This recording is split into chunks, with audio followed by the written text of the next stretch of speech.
So hi, today we are with another question of RPY series जो हमें बोलता है कि किसी एसिडिक मीडियम में जब हम ऑक्सैलिक एसिड को पोटेशियम परमैंगनेट के साथ टाइट्रेट करते हैं तो हमें पोटेशियम परमैंगनेट सॉल्यूशन की स्ट्रेंथ यानी कि मोलैरिटी बतानी है। आपने इस टाइप को क्वेश्चन को करने के लिए एक फॉर्मूला पढ़ा होगा जो हमारे पास होता है N1 * V1 is equal to N2 * V2। इसका मतलब क्या है?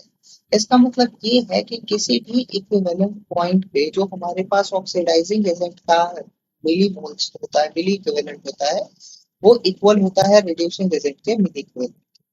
अपार्ट फ्रॉम दिस आप इसको ऐसे समझ सकते हो, सपोज करिए कि एक फैक्ट्री है जो कि वाटर बोतल सप्लाई करती है। वो बेसिकली 5 बोतल को पैक करती है एक बॉक्स में और सामने किसी दुकानदार को देती है। दुकानदार क्या करता है कि उन बॉक्स को बेसिकली वो दो दो के पैक्स में करके बेचता है। उससे सपोज करिए कि उसने 20 बॉक्सेस खरीदी होंगी। वैसे एंड ऑफ द डे जो रिजल्ट आएगा वो क्या होगा? जितना सप्लाई दुकानदार को मिला होगा उतना ही वो सामने बेच सकता है। यही हमारा रेडॉक्स टाइट्रेशन का लॉ होता है कि हमारे पास N1 इंटू V1 जो होगा वो N2 इंटू V2 के बराबर है। यहाँ पे N1 क्या है? N1 नॉर्मेलिटी है और नॉर्मेलिटी का एक फॉर्मूला आपने पढ़ा होगा जो कि होता है मोलैरिटी इंटू एन फैक्टर। आप एक चीज सिंपली बताओ मुझे कि अगर ये नॉर्मेलिटी का फॉर्मूला मैं इसे एक इक्वेशन मान लूं और इसमें पुट कर दूं तो ये हमारे पास क्या बन जाएगा?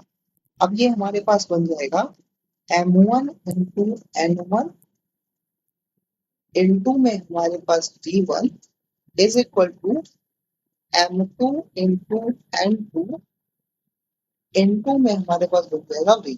ठीक है, अब हमारे पास मोलैरिटी हमारे पास गिवन है क्वेश्चन में, वॉल्यूम हमारे पास गिवन है और इसकी मोलैरिटी तो हमें फाइंड आउट करनी है। दोनों की वॉल्यूम दे रखी है।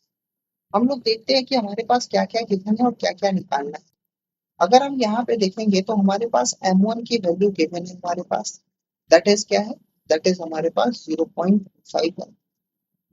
एन फैक्टर के बारे में मैं आपको भी बताने वाला हूँ और वॉल्यूम हमारे पास 10 गिवन। इसमें हमारे पास M2 गिवन है और यहाँ पे हमारे पास सॉरी M2 नहीं गिवन है और N2 के बारे में यानी कि एन फैक्टर के बारे में बताने वाला हूँ, वॉल्यूम गिवन। एन फैक्टर किसी भी एसिड के टर्म में जब आप समझना चाहते हो तो आप ऐसे समझ सकते हो कि जितना हाइड्रोजन आयन वो रिप्लेस कर सकता है, जितनी कैपेसिटी उसकी है उसे रिप्लेस करने की, उसी को हम लोग बोलते हैं एन फैक्टर। यानी कि हमारे पास यहाँ पे क्या गिवन है? हमारे पास यहाँ पे गिवन है ऑक्सैलिक एसिड। ऑक्सैलिक एसिड का अगर आप फॉर्मूला देखोगे तो वो क्या होता है? वो होता है हमारे पास H2C2O4। H2C2O4 में हमारे पास हाइड्रोजन कितनी है? 2 है। तो आप एक चीज सिंपल देखोगे कि ये 2 से ज्यादा तो रिप्लेस नहीं कर सकता है, तो N factor is equal to हमारे पास क्या हो जाएगा? ये 2 हो जाएगा। पर एन फैक्टर निकालने का एक और तरीका होता है जो हमें बताता है क्या? Change in oxidation number into number of molecule that is participate. मतलब कि अगर हम यहाँ पे change in oxidation number into number of atoms और मॉलिक्यूल्स आप देख सकते हो। अब देखो ये काम कैसे करता हो। हमारे पास दो चीज गिवन है, एक तो ऑक्सैलिक एसिड गिवन है, दूसरा पोटेशियम परमैंगनेट गिवन। हम लोग यहाँ पे पोटेशियम परमैंगनेट को देखते हैं, KMnO4।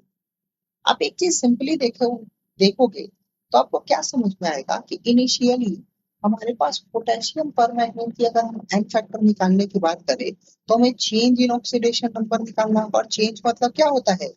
किसी भी चीज के लिए इनिशियल माइनस फाइनल या फाइनल माइनस इनिशियल, कुछ भी बोल सकते हो। अब आप मेरे को एक सिंपल चीज बताओ, KMnO4 है यहाँ पे, तो ये जब ब्रेक कर रहा होगा तो कुछ ना कुछ बन रहा होगा। तो KMnO4 को जब आप ब्रेक करते हो तो क्या बनता है? K प्लस और प्लस में MnO4 माइनस। अब आप एक सिंपल ध्यान दे के बताओ, ध्यान दो ये कि पोटेशियम को अब कोई मतलब नहीं है भाई, वो एक चार्ज लेके खुश है, वो स्टेबल है, उसको कोई दिक्कत नहीं है। पर हम लोग यहाँ पे ध्यान किस पे लगाएंगे? MnO4 पे। वो हमारे पास क्या है? कमजोर है।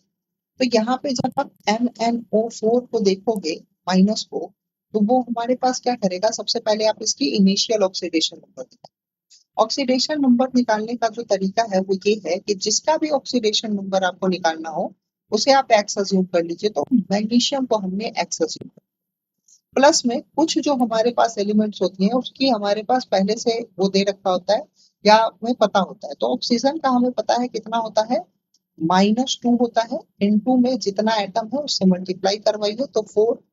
और ये किसके इक्वल होगा, ये इक्वेशन जो होगा वो किसके इक्वल होगा, जो नेट चार्ज होगा। नेट चार्ज यहाँ पे क्या है, नेट चार्ज हमारे पास यहाँ पे -1। ठीक है, क्लियर। चलो सर, अब यहाँ पे हम लोग क्या लिख सकते हैं कि x plus -8 is equal to -1। और यहाँ से हमारे पास x की वैल्यू कितनी आ जाएगी, x इज इक्वल टू हमारे पास +7 आ। तो इनिशियली हमारे पास मैग्नीशियम की जो ऑक्सीडेशन नंबर है वो कितनी है, +7। अब हम देखते हैं जब ये एसिड के साथ रिएक्ट कर लेता होगा, एसिड के साथ जब ये रिएक्ट करता है ना तो हमारा MnO4 जो है वो टूट जाता है और टूट के बनता है Mn2 प्लस, और प्लस में हमारे पास बनता है 4H2। एक चीज आपको मैं बताना चाहूंगा, किसी भी मोनो एटॉमिक आयन जैसे कि हमारे पास Na प्लस हो, या फिर हमारे पास Cl माइनस हो, या फिर हमारे पास Mg2 प्लस हो, इस तरीके से हो, या फिर हमारे पास Mn2 प्लस हो, तो इस तरीके से भी हो, तो हमारे पास जो भी उसके पास टोटल चार्ज होता है वही उसका ऑक्सीडेशन नंबर होता है। तो यहाँ पे Mn2 प्लस है तो इसका ऑक्सीडेशन नंबर कितना हो जाएगा, ये हमारे पास 2 प्लस हो जाएगा। अगर आप चेंज निकालना चाहोगे तो कितना हो जाएगा, चेंज इज इक्वल टू हमारे पास हो जाएगा, यहाँ पे आप देखोगे दैट इज +7 -2 दैट इज 5। तो आप सिंपली देख रहे हो यहाँ पे +5 आ रहा है। तो अब हम यहाँ पे लिख लेंगे कि हमारे पास n फैक्टर जो इसका है, हमारे गिवन डेटा में हम लोग देख रहे थे कि हमें n फैक्टर चाहिए था, तो ये n2 की वैल्यू हमारे पास 5 है और ये n1 की वैल्यू हमारे पास 2 है। अब इसी को हम लोग पुट करेंगे और m2 की वैल्यू फाइंड आउट कर देंगे। सिंपली अगर हम आगे बढ़े तो हम यहाँ पे देख सकते हैं कि हमारे पास क्या हो जाएगा, यहाँ पे हो जाएगा, हमने लिखा था 0.25 into 2 into 10 is equal to, हमारे पास यहाँ पे क्या मिल जाएगा, M2 इंटू 5 इंटू 10।